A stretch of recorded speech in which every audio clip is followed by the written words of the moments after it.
Hey everyone, this is Harlan Kilstein, and I'd like to first begin by wishing every single one of you a Happy New Year. My little puppy, Kalba, is still celebrating. She didn't get it all out when the ball dropped, and she's extending her celebration well into today and who knows how far beyond. So I just want to again wish everybody a really special new year. And the goal of this webinar is to make 2012 different. You know, every year people enter the new year filled with hopes, filled with resolutions, filled with determination to change, and yet that change becomes extremely elusive. And it's very frustrating for people. It affects people's temperament. It affects their psyche.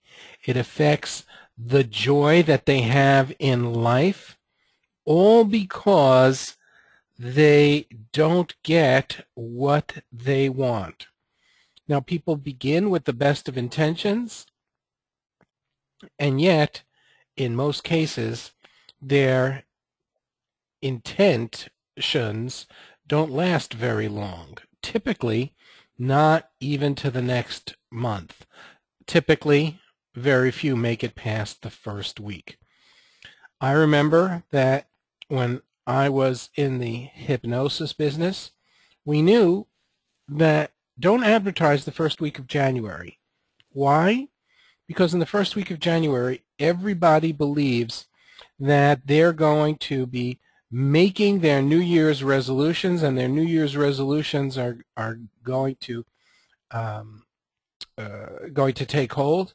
And by the next week, almost everybody has already broken their New Year's resolution, and it was safe to go back into the water and advertise again.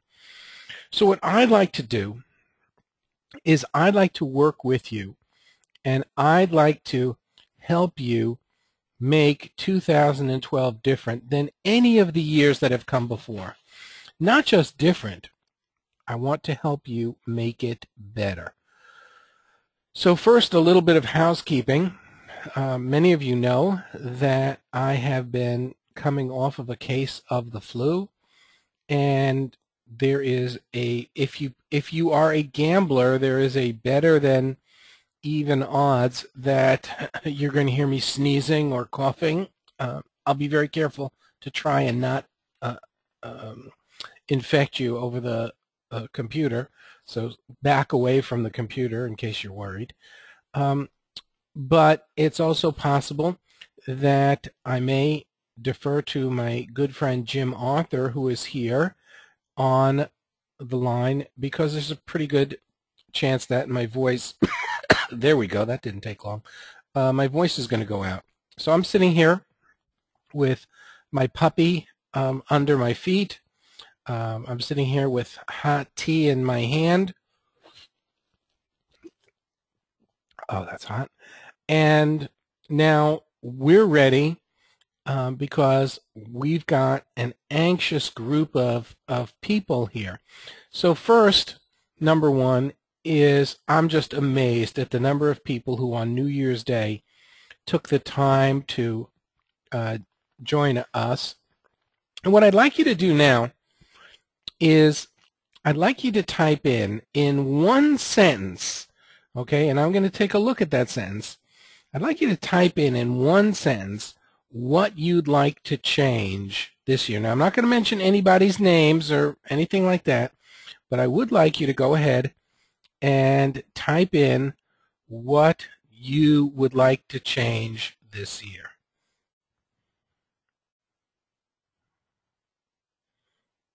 Okay, I'm not going to mention any names. I have financial, I have money, habits, reach my potential, greater income, taking action, curation, procrastination, getting stuck, wants to quit your job, better motivation, less TV, relationships, health, money, attitude.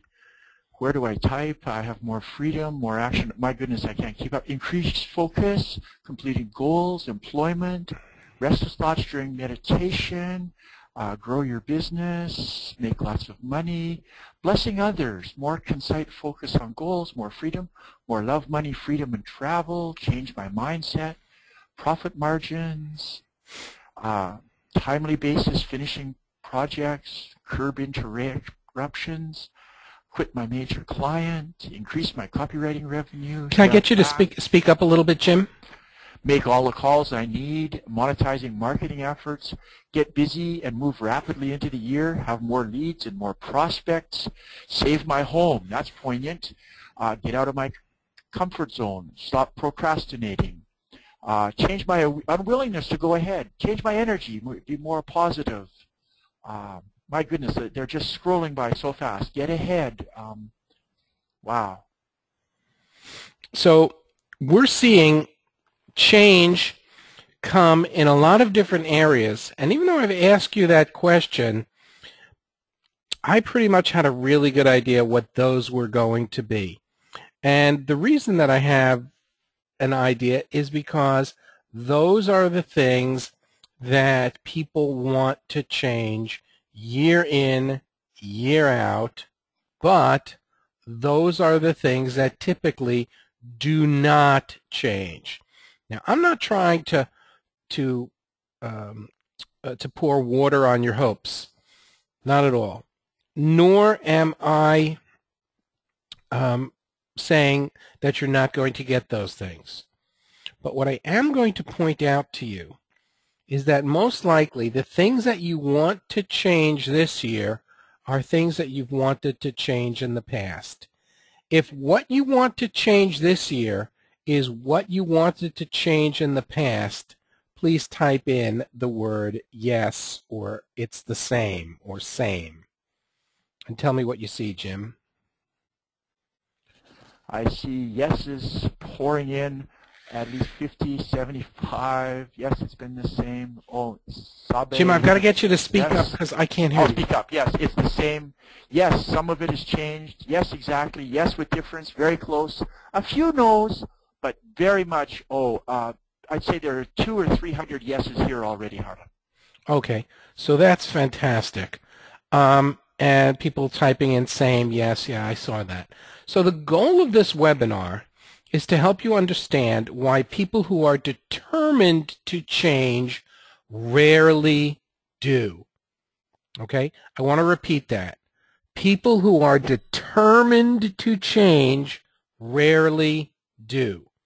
Next, to help you understand why you failed at making changes in the past, and number 3, to help you start off 2012 correctly. And my ultimate goal is to help you build long-term success in every aspect of your life.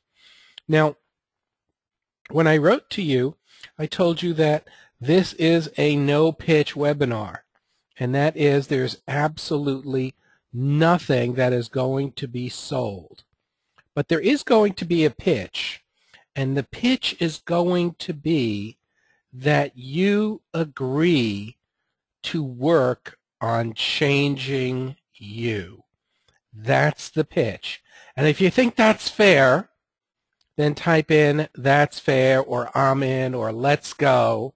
But that's the goal of this webinar, is helping you make significant changes of your choice in this year. And if you're ready, let me know. Oh, these guys are ready, Harlan. There's just rocket. Let's get going. Agreed. It's a plan. I'm so ready. Biblical mandate. It's a deal. Let's go. Let's roll. Yes, everybody's with you, Harlan. It's a biblical mandate? Okay. Well, we have 2 conflicting things going on here. Number 1, my desire to go to the next slide, and number 2, my need to sneeze. So we'll see which one comes first. Okay. Note to self. I know it's very exciting to do a webinar on January 1st, but maybe you should have recovered from the flu first. Good idea. Okay.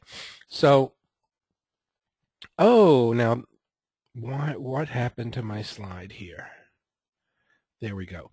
5 things people want to change. On the left-hand side, people want to lose weight. People want to stop smoking. People want to improve their finances. People want to improve their relationships. And people want to improve their overall happiness. So when people say things like, they want to change their job, well, we're going to put that in either improve their finances or improve their happiness. But those are the 5 things and the categories where people want to change. Now, I put stop smoking, but it could be that people have other health changes. But these are the big ones. Now, today, my son got some cards from Barnes and Noble for Hanukkah, and he said to me, hey, I got all these gift cards. I'd like to go spend some money. And I said, great, we'll be at, let's go to Barnes and Noble. And I went to Barnes and Noble, and you walk in the door, and the first thing that you see when you walk in the door is a huge table filled with weight loss books, and people were all over them. Now, it is January 1st, and the table was ready. And if you go to Barnes & Noble, any year, the table is ready. Many of the books are the same that were there, and many of the buyers are the same that were there. And these are the same things year after year, and it's the same people year after year. People begin the year saying, this is going to be my year, I'm going to do it, but most don't last the week. Now, here's a very sad statistic. Not everybody makes resolutions, but of the people who do make resolutions, just 12% of the people who make resolutions actually get them. And we're going to understand why that's the case, but more importantly, we're going to understand what to do about them. Now, I know that there are a lot of people who are saying, oh, I know all of this stuff. I know all this stuff. I'm an expert at this. And, of course, my question to you is, well, then obviously you have to change. Now, these 5 things that people want to change can really be anything. Anything that you want to change about your life fits into one of these categories. You may want to improve your tennis game. You may want to take more vacations. Whatever it is, you can use the information that we're going to share with you tonight to help you change. So, why do resolutions fail? Well, the first reason that resolutions fail, and this is definitely not your fault, is that people want it now. We live in the instant generation. There's instant coffee. There's instant tea. You just add hot or cold water. It already comes with lemon and sugar in it. Everything is instant. And so people want instant success. Plus, people resolve things that they don't really want. We're going to use a term that my teacher, Dr. Dave Dobson, talked about. People are incongruent. They say that they want something, but it's not something that they really want. Part of them may want it, and part of them don't. People expect, and people have been trained, that change can come to them instantly. And they are shocked and surprised when it doesn't happen. Certainly advertising makes people think it's the norm. People believe that they can lose 50 pounds in a month, 50 pounds of weight in a month. People believe that they can develop a 100-mile-an-hour tennis swing overnight. And that's what people have been led to expect. Just go on to some of the internet marketing forums and you will see outrageous promises, make 4 figures in 4 days. And when that doesn't happen, people blame themselves. So because people see all of these things that people are claiming, all of the advertisements, people place incredible demands upon themselves that can't possibly be achieved. And if they spoke to someone who was an expert in the field, the expert would tell them it's not possible. But they prefer not to hear this because of the long lingering belief of, I want this now. I want this immediately. So our method of dealing with failure, and when I say our method, I'm talking about people in general, the public in general, is not to examine how we are or what we are doing to get our particular goals, but to give up or to turn around and then say, oh, I don't want that, like the fox and the grapes. And this, unfortunately, is becoming the norm. So here's an example.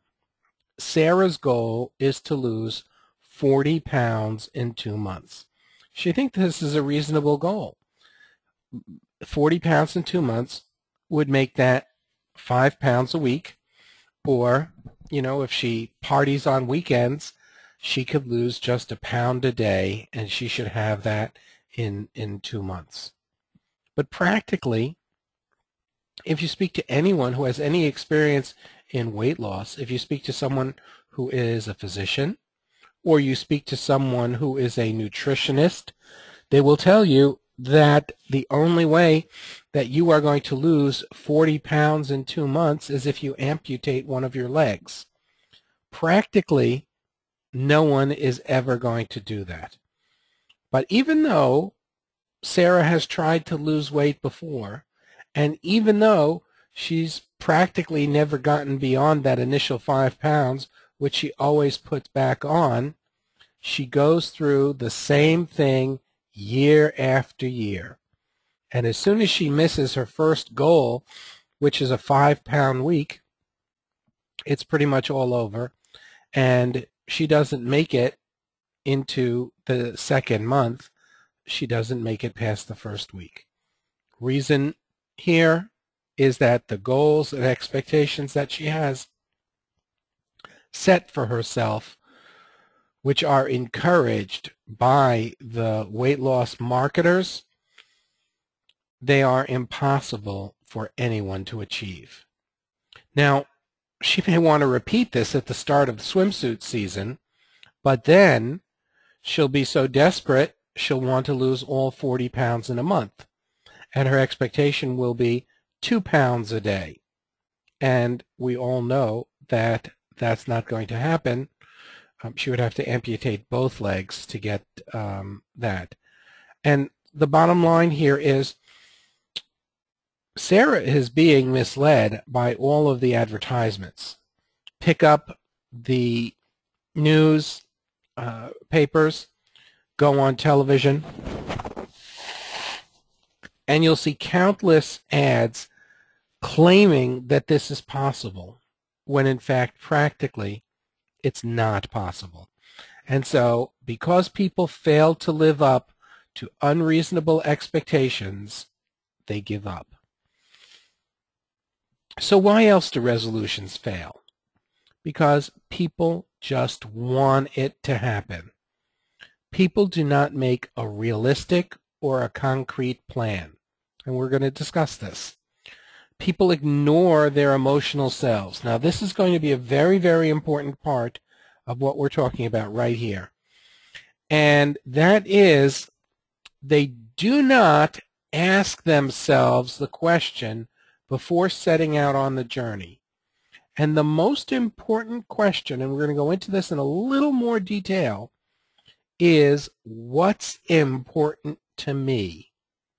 What's important to me about? What's important to me about having a faster tennis serve? What's important to me about changing my job? What is important to me about losing that weight and dealing with the answer that comes up? So let's pretend it's weight. What's important to me about losing weight? And the answer is, well, I want to look better in swimsuit season. Okay. I'm not here to judge or comment on someone's reasons. I want to look better. Nothing wrong with that at all. But it didn't work last year. And you probably had the same goal. So why isn't that enough? Let's set that question aside for right now. Here's a quote from Tony Robbins, who, of course, is a master of helping people change. The truth of the matter is that there's nothing you can't accomplish if there are 4 steps. You clearly decide what it is that you're absolutely committed to achieving. Number 2, you're willing to take massive action. Number 3, you notice what's working or not, and you continue to change your approach until you achieve what you want using whatever life gives you along the way. Here, just by examining these steps, we find what sets the winners apart from the people who don't succeed. Number 1, you clearly decide what it is that you're absolutely committed to achieving. And some people think that what they want is to lose weight. But what they really want is what the weight loss is going to bring them. They focus in the wrong direction. They focus on an intermediate step. They don't focus on their ultimate goal because they don't know what their ultimate goal is. You're willing to take massive action. Well, most people believe that they are willing to take massive action until it gets in their way, until they have to do something that's a little bit different. So people say, you know what, this year I'm going to save money and I'm not going to go to Starbucks. Instead, I'm going to make my own coffee. I'm going to drink the coffee that they have in the office. I'm going to prepare my own mug and take it in the car, and I'm not going to stop at the drive-thru. And they're going to add up how much money that they're going to save until the week goes by and it doesn't happen. It stops because people aren't willing to take that kind of action. People are willing to take massive action only in as much as it doesn't interfere with their lifestyle. So the bottom line here is, unless you're willing to take massive action, you're probably not going to change. Next, just because you set out committed to making a change and you agreed to make a change, you have to notice whether it's working or not. You know, and we're going to talk about this later when we review the rules of mastery, which we've discussed in the past. Sometimes things work for a period of time, but then they stop working and you come to a plateau. And that's when most people give up. You have to change your approach until you achieve what you want using whatever life gives you along the way. And this means that we don't give up. We continue. And what we're going to do and what we're going to discover as we continue through this call is how to make sure that we stick to our plans no matter what. And I'm going to give you some practical steps, and I'm going to encourage you right on this call to take specific steps so that you can make 2012 your best year ever by changing. Now, Here I have a quote, but that's not the author of the quote. The quote that I had in mind is a quote that is attributed to Einstein. It's not clear that he said it, but the quote that's attributed to Einstein is, the definition of insanity is doing something over and over again, thinking that this time somehow something is going to be different, and it's not different. So what I would like to suggest to you this year is that the secret of success that we're talking about is taking baby steps.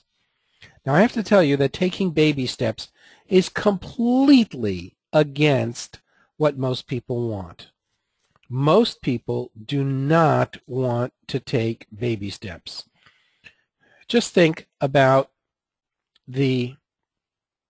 when you watch someone learning how to play the piano. If you sit down with a little girl and she has piano lessons, she'll play the scales day after day because she knows that by playing the scales, she is learning to play the piano. And then after a couple of weeks, she'll get a little piece where she can demonstrate her mastery and maybe play a song that someone recognizes, but she's content to do that again and again and again. Not so the adult. The adult sits down at the piano, learns where the keys are, and then immediately wants to play Beethoven. And if not Beethoven, they want to rock out some, they think that they're the next Elton John. Because people don't want to take those baby steps. They want to go all the way to the head of the class. So what baby steps could you take? Many years ago, the famed economist Milton Friedman visited Israel. And when he visited Israel, Israel has a 6-day work week. And everywhere he went, people asked him, well, Professor Friedman, do you think that we should move to a 5-day work week? Is that what you would like to see? And at the end of his tour of Israel, he gathered together with the leaders of Israel's economy in a meeting, and he said, everywhere I went, people asked me, Professor Friedman, should we move Israel to a 5-day work week? And Professor Friedman said, actually, seeing the way your economy works and how little actually gets done, I'd like to see you work 1 day a week, and then we can increase it to 2 days a week, and we could build up towards 5. Because right now, I'm not seeing a single work day. He wanted people to take baby steps. They wanted to take gigantic steps. Now, January is gym membership month. January is the month when there are no discounts at joining gyms. There don't need to be discounts at joining gyms. Discounts are for the entire rest of the year. But in January, there is a line of people ready to go in the door and hit the gym. And people make resolutions that I'm going to go to the gym every day for an hour. Practically, it doesn't happen.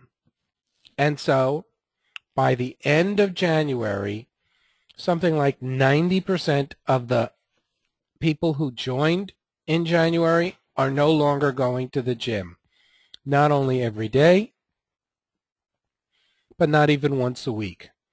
Not even once a month. They're gone. Of course, if everybody who had a gym membership showed up on any particular day at a gym, the gym would be forced to close because it can't handle the capacity of all the people who are members. In fact, if not for this situation, gyms could not exist as a business. They know that people are going to drop out. And the reason here is that going to a gym every day for an hour is not a baby step. And so it becomes an unrealistic thing. Now, I know a lot of people are saying, wait a minute, Harlan, you're being pessimistic. And the answer is, no, I'm not being pessimistic. I'm being realistic. And I'm being realistic because I know from experience of working with people that people want too big a change and they can't take the baby steps. So right now, if you're thinking of weight loss, or you're thinking of going to a gym, or you're thinking of starting an exercise program, type in your ideas of what some baby steps you could do instead. What would you like to do instead of going and working on weight machines, which you may not enjoy? What do you really enjoy? Do you enjoy riding on a bicycle by the ocean? If you're like me, you're lucky enough to live near the ocean. Is that something that you'd really enjoy? Would you like going out to a park and riding a bike? Do you like dancing? Would you like to go out dancing once a week?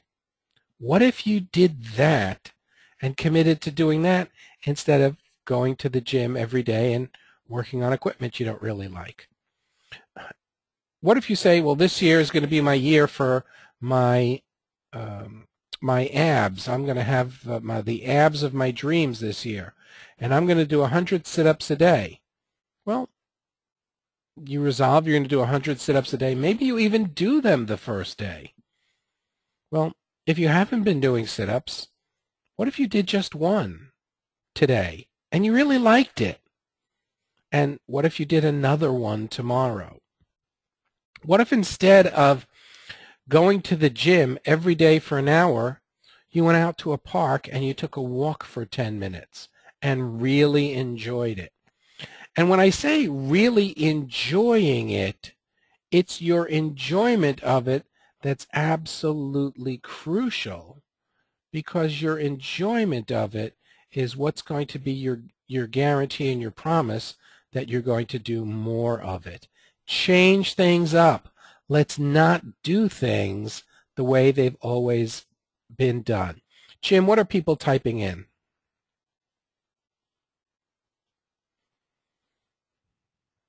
I'm getting all kinds of long walks, salsa dancing, making healthier choices. I would say 75% of the people are clearly taking small chunks, and quite a few are still looking at some pretty big chunks, like 30 minutes on the beach every day. You know, a lot of people are still not going tiny yet. Okay, so but let me make one point here. Someone asked, what about Anthony Robbins' Take Massive Action point? What would you say to that? well, I'm saying that this is your massive action, because this is your massive action that's going to continue. As someone pointed out to me, actually, I think it was you, Jim, there are a lot of people there are more people who have trained with Tony Robbins than probably anyone else in history. I mean, in terms of the personal trainings and in terms of being on courses with him and so forth, I would say that Tony is probably up there as one. Unquestionably number one worldwide. Okay. No question about it. And yet, there are so many people who may have changed during a program. They may have done a fire walk, or they may have gone through Personal Power 1, Personal Power 2, or any of the things, but the changes didn't stick. And my suggestion is that massive action, if it worked for you in the past, fantastic. But if it hadn't worked for you in the past, if you took massive action and massive action didn't get you what you needed, then perhaps it's time to take another approach. Now, the people who are saying, I'm going to do an hour here and I'm going to do an hour there, and this time I mean it, well, unfortunately, I think that if we checked in with them next week, um, experience tells me that they're not going to be doing what they claimed.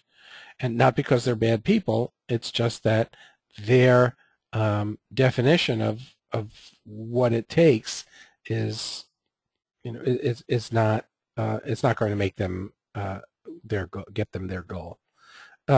Further thoughts of what people are saying, Jim? Some people are saying I love small. Some people are saying I love small steps. We're getting lots of comments about how wonderful Tony Robbins is. I have someone talking about Kaizen, continuous small approvals. Yes, I would say you're getting 90% approval here, Harlan. Okay, and 10% are going to do the same things the same way.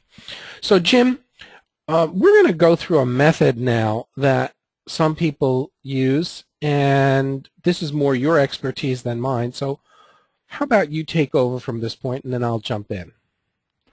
Hi, everybody. So I'm going to talk now about vision boarding and making a visual representation, which is easy to do, putting pictures of your goals up, pictures of your imagination. Now, this is not about small steps of action.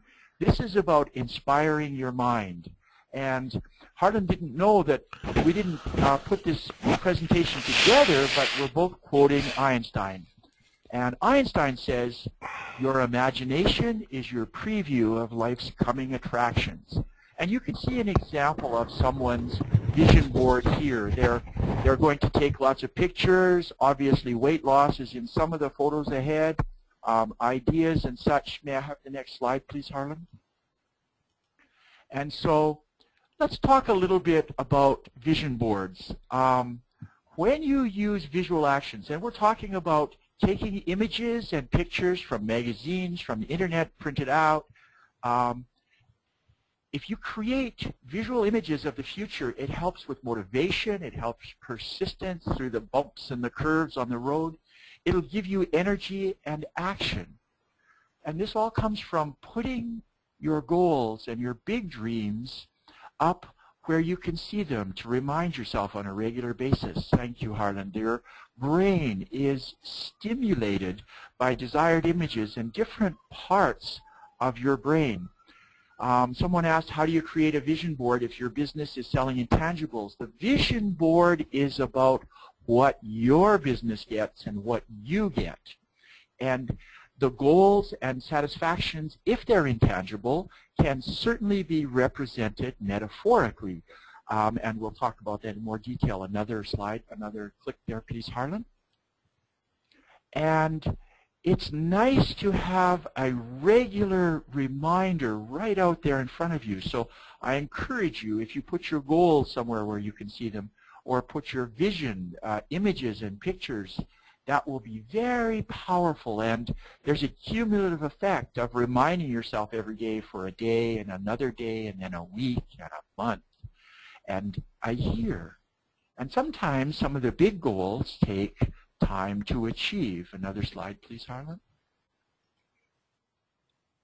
And I believe that the way that goals and creating things and creating a life works is your conscious mind sets the goal, and your unconscious mind, all your memories, your experiences, all the things that you know and done, all the people who have supported you, all are in your conscious mind. And your unconscious mind is, in my opinion, the most powerful goal-seeking machine in the universe. But what are you telling yourself on a regular basis? What are you saying in your mind, and what images and pictures are you making in these fearful times? A vision board can help you with that. If you watch television, if you have other images put in your mind, let's start putting in your goals. Not the goals of the pharmaceutical companies and the car companies. Let's put your goals in your mind for a while. Another click, please, Harlan. So my question is that, number one, all of the visions have to be desired images. There's no what we call away from images. Absolutely.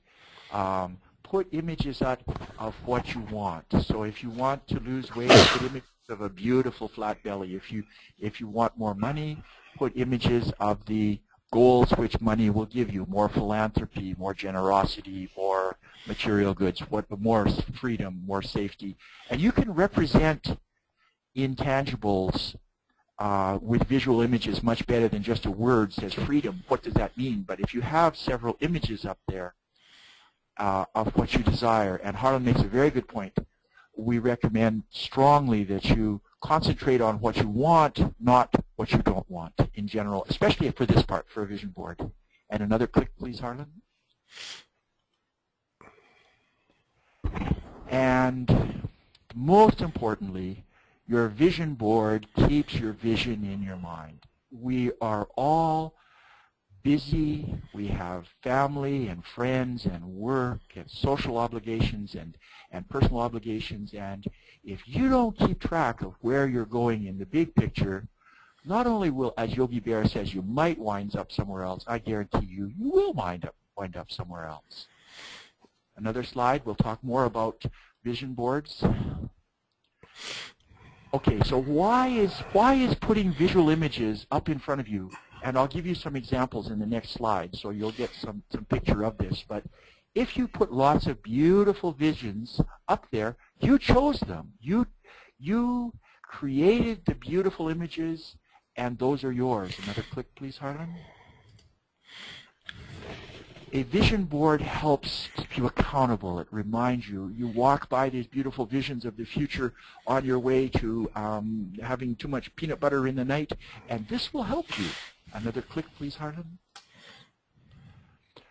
When you make a vision board, you stimulate your unconscious mind, and you'll get insights about yourself as you go through pictures. What do I really want? What attracts me? What doesn't? There's insights. And especially as you look at it, some images over the next weeks and months will become more and more appealing, and some will say, I don't think so. So you really learn about yourself making a vision board. And another click, please, Harlan. The very act of creating a vision is so important. Do you create things? Do you make things real? Hold it in your hand. Cut out the pictures out of a magazine. Creation gives motivation, but also your hand is on it, and the act of creation is somehow very magical too. It's personal and magical. Another click, please, Harlan. And of course, daily reminders visually keep you focused. It helps you bring back to work instead of distracting off into some other shiny, pretty object. And it makes it easier to know, am I getting closer to my X, Y, Z in my vision board? And another click, please, Harlan. And how often do you really admit to yourself your dreams and goals? How often do you really get in touch with what you really want? A vision board, something there where you see it regularly, helps to validate your dreams and goals. It makes them more real. There they are. And I think if you're like most of us, one often doesn't get validation of what's your big dream, what's your big goal. So we're not talking about the small steps of action previously, but now, what are your dreams? What are you looking for? And one more click, please, Harlan. And most importantly, in some ways, remember I said that your conscious mind sets the goal, and boom, your unconscious mind starts to achieve it. Making metaphorical abstractions, beautiful images, gives your unconscious mind room to play, and you'll find things turn out magically in different ways than once you thought. One more click, please, Harlan.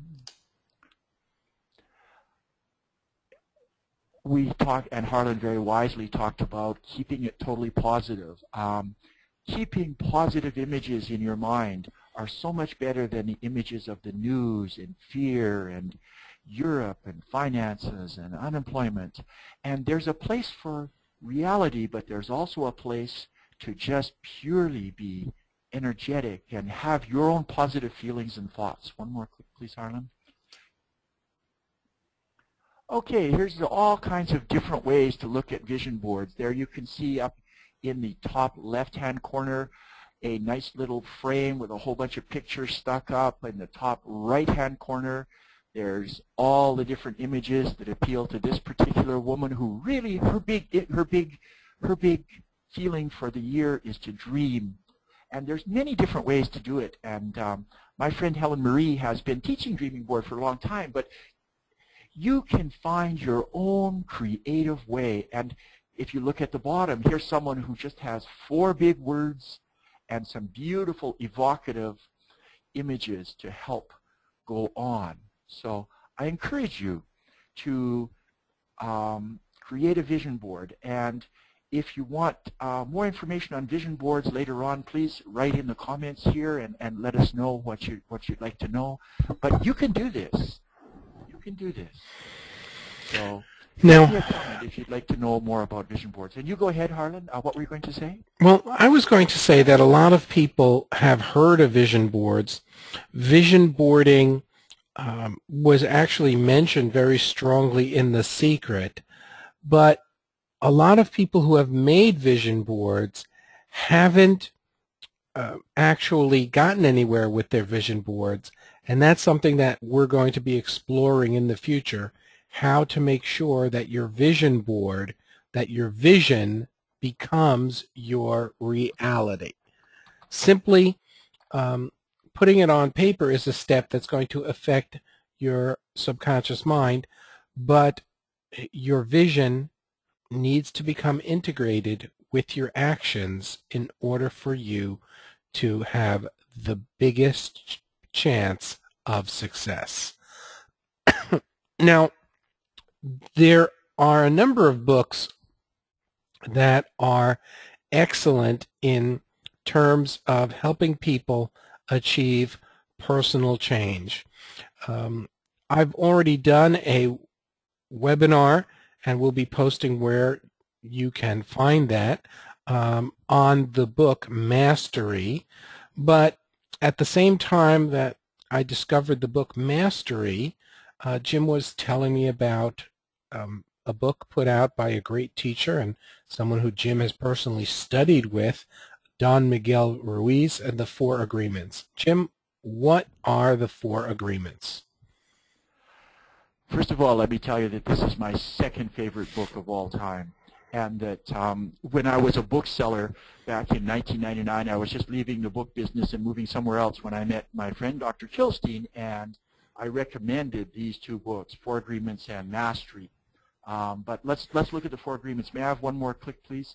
The first and most important, and for me difficult, and this is personally my story, is be impeccable with your word. When you say something, you mean it. And now I'd like you, everyone listening here, to think about who is the most important person who should believe what you say. Should it be your spouse or your kids? Type in what you think. Who is Aaron's got it, Leela's got it, Leonore, Jenny. You guys all got it. The point of being impeccable with your word. Wow, Harlan, there's 400 people just wrote the right answer. When you're impeccable with your word, you become to believe yourself. When you say, man, I am going to go for a walk 10 minutes briskly around the neighborhood every morning. That's exactly right. Everybody got it. And it is a struggle, you bet. But one of the goals is to become stronger and more truthful with what you say. Back in the 90s, when I was really into this, I had a wristwatch. Of course, now everybody has it on their phone, but on my wristwatch, I had a little sticker that said, keep your word. And it is a real challenge, but it's a process. And remember, it's baby steps. You really, really do want to become impeccable with your word. And this book that we're recommending goes into it in some distance. And the reason I love this book so much is because it's very, very simple. He just gives you 4 simple rules. Be impeccable with your word is the first and, in my opinion, the hardest, but each person will find different ones hardest. Would you click me another button, please, Harlan? Because now I want to talk about not taking things personally. How many of you have had conflict in the month of December? December is a month of love and connection, but it's also a month where emotions runs high. And this Toltec Native American wisdom, this wisdom of the ancient people from central Mexico of 1,000 to 1,200 years ago, 1,500 years ago, they gave this wisdom to us, and they said, don't take things personally. So when your family has a fight, when your boss comes and really chews you out, when you get a ticket and the policeman will just not let you talk your way out of it, the point is, don't take it personally. The point is that much of the conflict, much of the interpersonal challenges that we face come from the other person having their own issues. And the more you can rise up and see things for what they are without taking on guilt or blame or anger. How many of you, when somebody cuts you off on the street, really get offended? You'll honk your horn, you'll wave your hands at the guy, right? And you'll take it personally. But I assure you, that person who cut you off, he doesn't know anything about you. It's not personal. So the first of the 4 agreements is to be impeccable with your word. The second is don't take anything personally. And if you give me a little click, Harlan, I will talk about making assumptions. Once again, this is a relationship-based agreement in general, and that is often we make assumptions about what's going on, and there are many classic teaching stories from all the different traditions about bad things happens, but when you live through it, another better thing happens. How many of you have had a small setback in your life that really disturbed you at the time, but later on that setback was actually a good thing, and you caused yourself unnecessary worry and struggle? So making assumptions means trying to be as clear. I got one says, I'm having one right now. Yes, of course, all you people who said you have, of course we all have. We make assumptions. And that's the beauty of this 4 Agreements book, is that with 4 easy, simple agreements, you can actually move forward and make your life better. And of course, the 4th one, if you'd click, Harlan, is about always trying to do your best. And this one, for most people, I think, isn't such a big challenge as the first 3, but it's about the always and trying to do your best when you feel bad. My friend Dr. Harlan is a real wonderful example of this. He's really sick, folks, and he's still out here doing his best to connect with his friends, to help people, to do all the things that he's doing here. So I suggest to you that if you are interested in making this year better, I recommend to you the 4 Agreements. Be impeccable with your word. Thank you. And these are my 2 favorite books. And I actually had the blessing of recommending Mastery to Harlan back in 1998, and he took to it like a fish to water. So either of these 2 books are absolutely spectacular, and I recommend that you keep, and there's another thing, they both keep it simple, that you will not be overwhelmed. There will just be simple little steps to take. Not easy, but simple, straightforward, and ahead. And now I'm going to turn back over to my friend Harlan. And thank you, folks. If you've read the books, I suggest do it again and go a little deeper. Go ahead, Harlan. Fantastic. So I want to review with you, since Jim mentioned Mastery, I want to review the learning styles, the change styles that are found in the book Mastery. So this year, let's avoid the dabbler. The dabbler is the person who sticks their toe in the water, stirs things about a bit, begins to notice some change, And when the change begins to level off, okay, the change is over, we're leaving. Then, after some period of time, some undetermined interval, they start all over again, and they start to make some change. And when they make their change, they start to notice something, and pretty soon they're done. And that repeats again and again. But they never do get their goal because they're busy dabbling. They're not busy changing. This year, let's avoid the obsessive. The obsessive is what I've been focused most about on this call. The person who says, I'm going to go in there and I want to lose weight and I'm going to do an hour a day in the gym, and I don't care that Harlan's talking about small steps. Tony Robbins told me to take massive action, so I'm going to do an hour a day. And they start doing an hour a day, and the hour a day, they do okay. They don't do, oh, you know what, I'm going to do a new diet. I'm going to do HGH, and I'm going to do HGH frontward and backward, and I'm going to do like 200 calories a day, and I'm going to ramp it up to 2 hours a day in the gym, and eventually they just self-destruct. This year, let's avoid the hacker. This is the person who starts to make some changes. They start to see some progress. They make some more changes, and then they're done. No more changes. I'm done. I've done everything that I can to change. I'm not going to do anything else. And so they stay right where they are for the rest of their lives.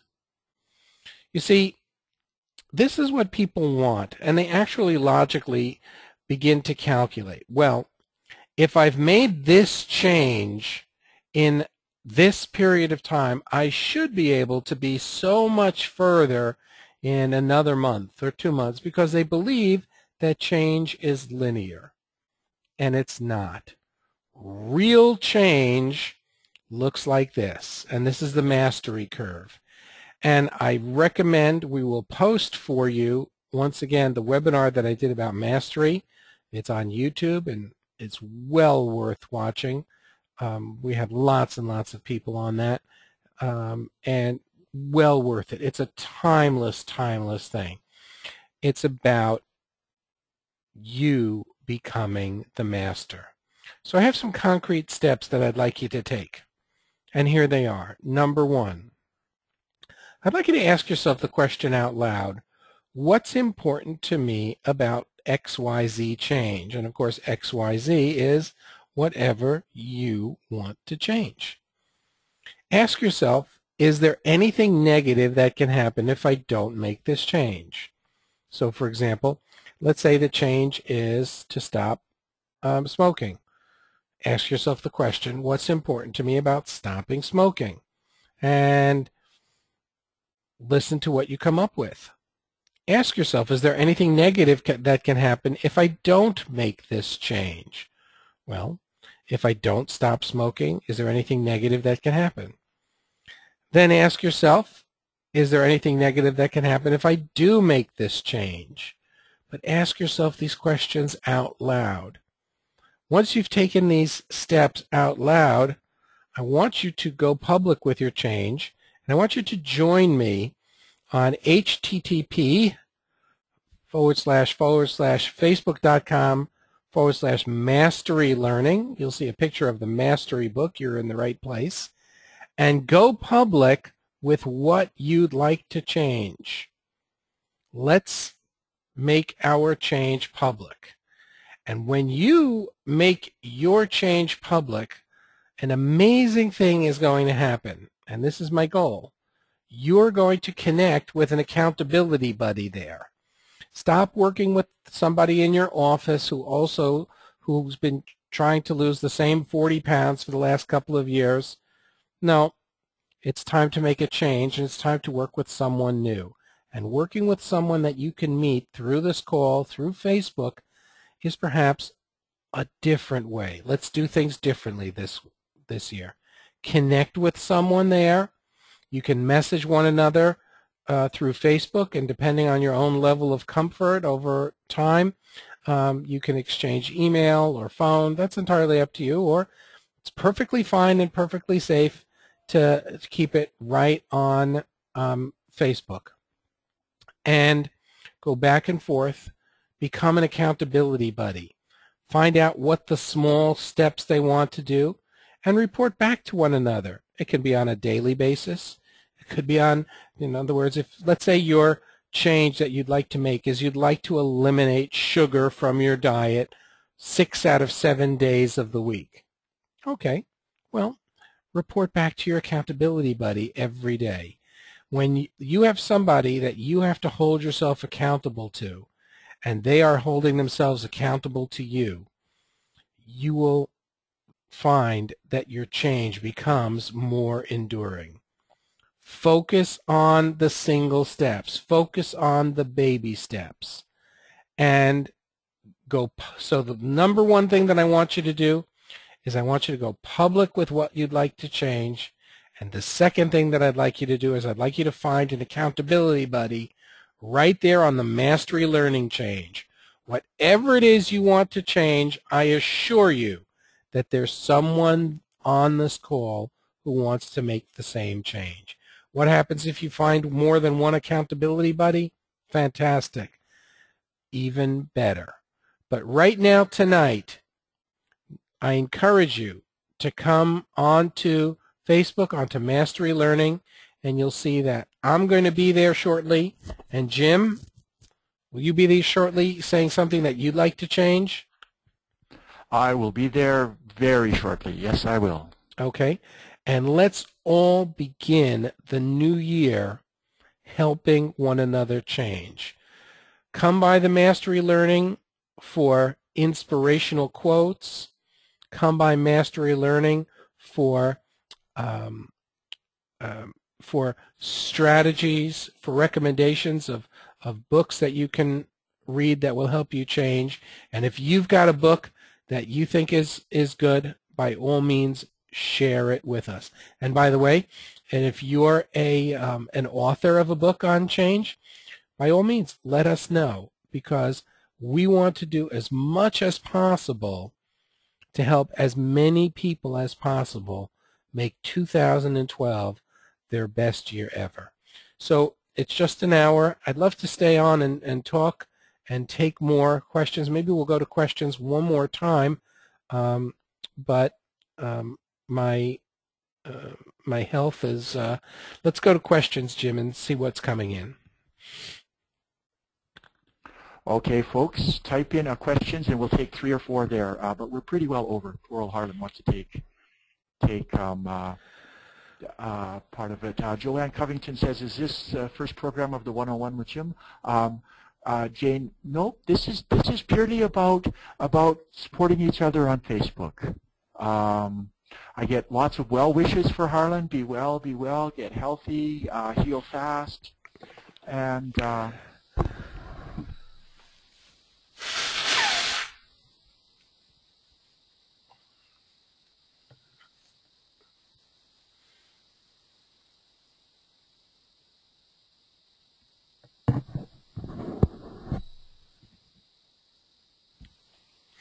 Are you looking at more?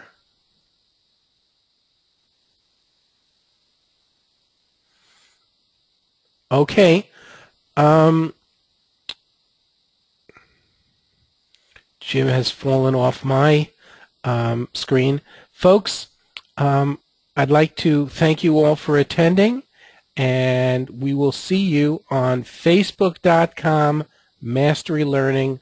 Like us, and we'll work together at helping each other change. Happy New Year, everyone. Have a great, wonderful New Year.